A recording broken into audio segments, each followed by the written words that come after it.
Welcome to Mishna, Salem, Shabbat, Perek Yud Bet, Mishna Bet. Over here, we're moving on to more melachot. It's interesting the order of the melachot that we're bringing, right? We spoke about carrying on Shabbat, then we moved on to building and makeba patish. Now we're talking about more of the planting, right? Plowing, we'll see, maybe some planting, gathering, ma'amer, we'll see the other ones. It's interesting the order. I'm not so clear exactly the order the Masechet Shabbat is focusing on over here when it's going through all 40 melachot. But right now we're on that path of going through all 40 melachot. HaHoresh koshu.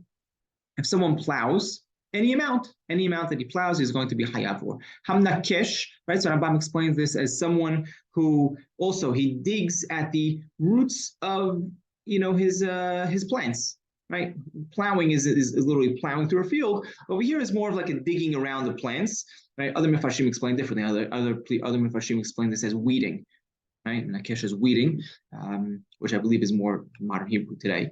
Right, but Rambam says Menakesh is actually digging around, the plants, similar to plowing. V'ham karsim, right? Mekarsim is a person that's cutting vegetables. Right, it's v'ham zared.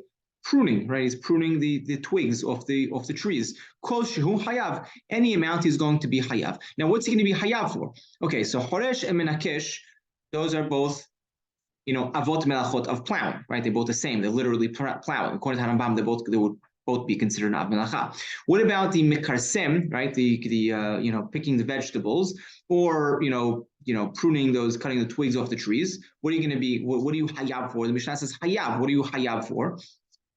So Rambam says over here, it's dependent on the person's intention, right? If he intended when he was pruning those trees or cutting those, those vegetables, picking those vegetables, if he wanted to benefit from what he's picking, he wants those vegetables. He wants to, those twigs that he's pruning off, he wants to use them as wood. Then he's going to be hayav from the melacha of kotzer, of cutting. Harvesting, cutting, right? Like if a person harvests wheat with a sickle, right? That's kotzer. These would also fall into that category. Now, according to Rambam, there would probably be an av melacha, the way he explained it earlier, right? Because he's the same way he picks wheat, right? So too, he's picking a vegetable over here. That's going to be, that'll be hayav for. Let's say, though, he didn't want the product. Let's say he was just picking that vegetable because he wanted the other ones to get more water and nutrients so they grow better. He just wanted to get this one off. Or he was picking off the twigs off off that tree so the tree grows better.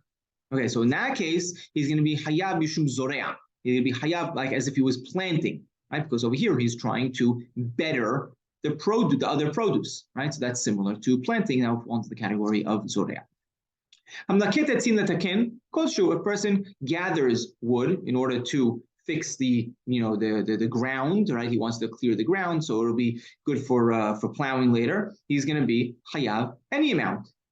V'im la'asik, right? What's he going to be hayav for? Right? So Rambam says over here, if he's gathering them together, it's an isum mishum ma'amer, right? He's gathering it in order gathering, right? He's gathering things on Shabbat. That'll be isum mishum ma'amer of gathering. V'im la'asik, if you're doing it in order to light it up, right? You want to gather these, for firewood. Right? You need to take the amount in order to, right, cook an egg, right? A light egg, which we said was a chicken egg.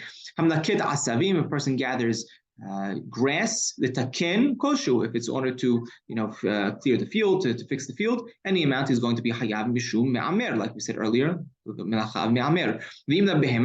But if he's gathering it because he wants to use it for animal food, kimlo pigidi, in order to feed, right, the mouth of his gidi, of his goat, as we mentioned earlier, because that's the minimum amount that he would use to feed his animal. And halacha is everything, like we said, throughout this entire Mishnah.